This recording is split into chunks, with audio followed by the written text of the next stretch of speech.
Have you thought about giving up on your goals? Have you already quit on your goals and given up? If you've answered yes to any of those questions, this is for you. One of the number one reasons people give up on their goals is because they lack persistence. So in this video, we are going to cover 4 ways to develop your persistence as told by Napoleon Hill in Think and Grow Rich. I read this so you don't have to, and I'm going to give you the best parts. So the first key to developing your persistence is told by Napoleon Hill in Think and Grow Rich is to have a definite purpose backed by a burning desire for its fulfillment. So let's break that down. The chapter talks about having a defined goal. That's where most people fail. They don't really have a strong, definite purpose. He talks about if you ask 100 people what they want out of life, 98 of them won't know. And they typically give like general answers. I know in my management days, if I were to get into a one-on-one with someone and I'd ask them, I'm in sales. So what's your goal for this, month? And the worst answer you could give is, well, I don't know. I'm just hoping I could do better than I did last month. And that's the majority of the answers that people get. And it's not necessarily a bad thing. They just don't know how to develop their persistence to a level of understanding their goals. Now, what's going to fuel your goals to make you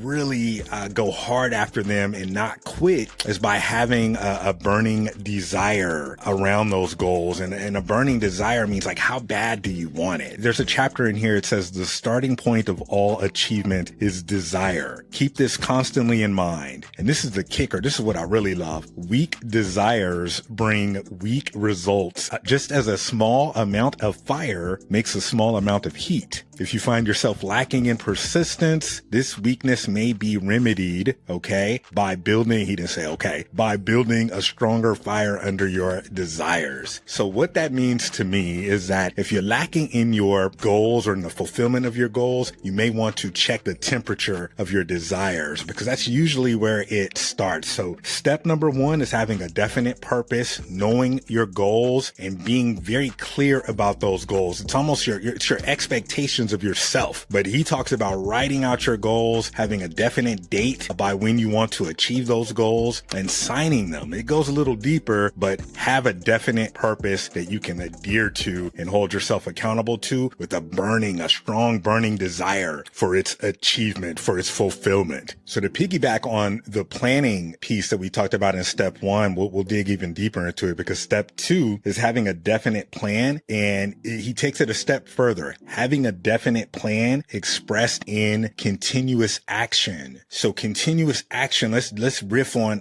continuous action. Continuous action means that you can continue to proceed even through disappointments, even through discouragements. You get beat up, you get told no, things don't tend to go your way, but you're going to adhere to that plan continuously. That's my takeaway from that, a definite plan expressed in continuous action. The key from that is to take continuous action. Oftentimes, my wife told me something I love. When we talk about doing what we want to do and making a habit out of it, when you fall off, you just get right back on and keep on going. Like as simple as that. And that's where continuous action comes into play. That's what continuous action is. So step number 2 to developing persistence is having a definite plan expressed in continuous action. Expressed. That means you are moving with expression, continuously acting. All right. So step 3 is a really important step because this is where a lot of people lose out. And it's to have a mind closed tightly against all negative and discouraging influence, including negative suggestions from friends and family and acquaintances. Now, I covered this in a video a few weeks back. A lot of times we could be our own worst enemies. We'll get jobs or opportunities and that negative self-talk steps in. And the thing that he's talking about here is that oftentimes we'll have the opportunity to do something and our friends and our family or acquaintances will have little remarks and things that they'll plant negative seeds seeds of doubt in your mind, right? Like even if it's something that you're really excited about. I know I was going to do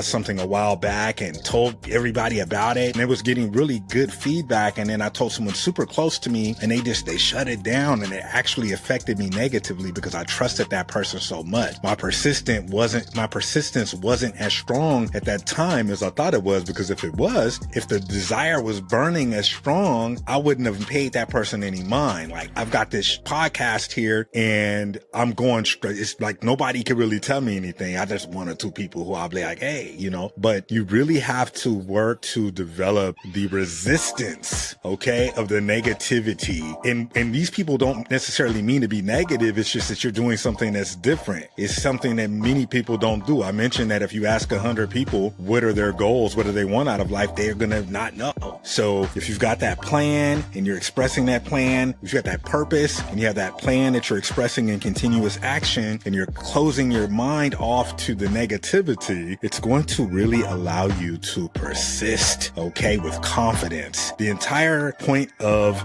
building persistence or developing persistence, it's going to lead to increased faith because you're persisting through everything and you're continuing to come out on top. It's going to build that faith in yourself. So step number 3 to developing persistence, very important step, is to have a mind closed tightly against all negative and discouraging influences. Okay, so before we get to step number 4, if you're finding any value out of this video, if you know people who may be able to benefit from this video, I will ask you to kindly share this video, okay, subscribe, comment, right? What are some of the ways that you develop persistence? What are some areas that you can help to improve your mindset so you can develop your persistence? We're dropping new videos every Friday. This is your number one source for good energy, number one source for good vibes. So let's get back into the art of developing persistence. Step 4. Now, this is where community comes in, and this is equally as important as step 3. It's going to focus more on the positive, and that's having a friendly alliance with one or more persons or people who will encourage one to follow through with both plan and purpose. Very important to have community. I watched training several weeks back, and I've relayed that training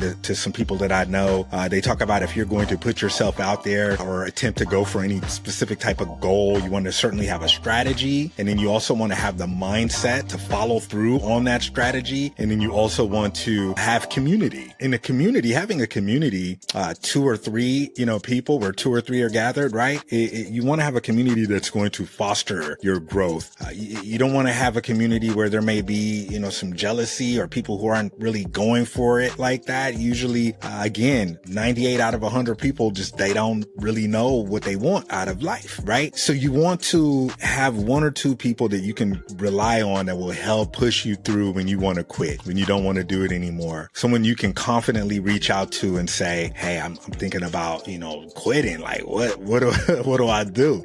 That's community. And it's tough to find those people, but they're around, and it doesn't have to be your best friend or anything. But if you have someone that can help to hold you accountable and push you through those times, that'll be, a champion that you have on your side, right? And that's all you're doing. And as you continue to persist, you're going to attract more people who are going to be willing to help you get to where you want to go because you're persisting. Okay. You're persisting in the most fierce way possible. Your desire for your goal, it's burning. Okay, like white hot burning. So that is what you really want to focus on. So if you haven't read Think and Grow Rich, it's one of the best books that I could recommend. I've read this book. I've had this book since 2009. The first time I read it was in 2010, right after my son was born. And it's a beat up book because it's timeless. They talk about evergreen content. This book is evergreen, and the chapter on persistence, it's the most the book is coming apart when I get to that chapter, like literally, because I've gone back to it a lot. People quit. They quit things. I've quit things before, and the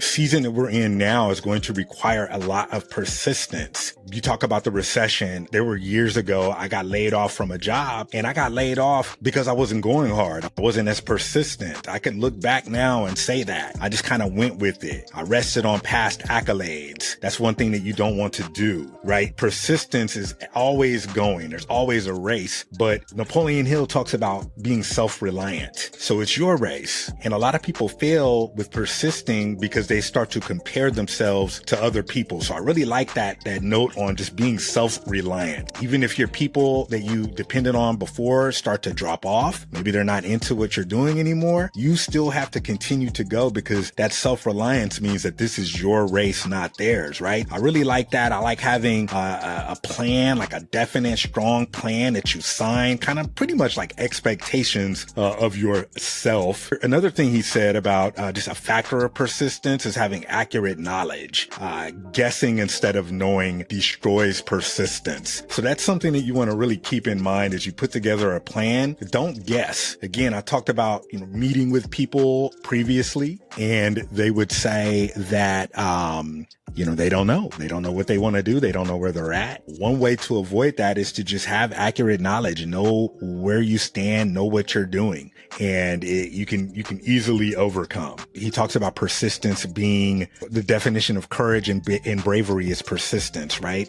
Not afraid of criticism. There's a lot here that we can dive into, but those 4 steps that I'm going to have on the page here are really going to help you to produce faith. He defines persistence as the sustained effort necessary to produce faith. Okay. The power of will. All right. Developing a habit of following through on all of your plans with persistence, never giving up, taking the punches. Okay. So let's do that going into this week, going into this new season. Be persistent. So persistence is basically taking action. So I'm going to encourage you to take action. Let's go. Let's get it. I'm going to leave you with something that my mother told me about. We used to talk about praying for patience. But one thing my mother told me one time, I'll never forget, is she said, you don't necessarily want to pray for patience, but ask God for endurance. Again, this is a self-reliant race that you are in. I wish you well. I wish you incredible endurance and strength. Persistence is going to require it. But if you follow those 4 steps, you're going to be on your way to developing one of the most powerful habits ever, because without persistence, there is no success. This is Freed with the Art of Being Freed. Till next Friday. Peace.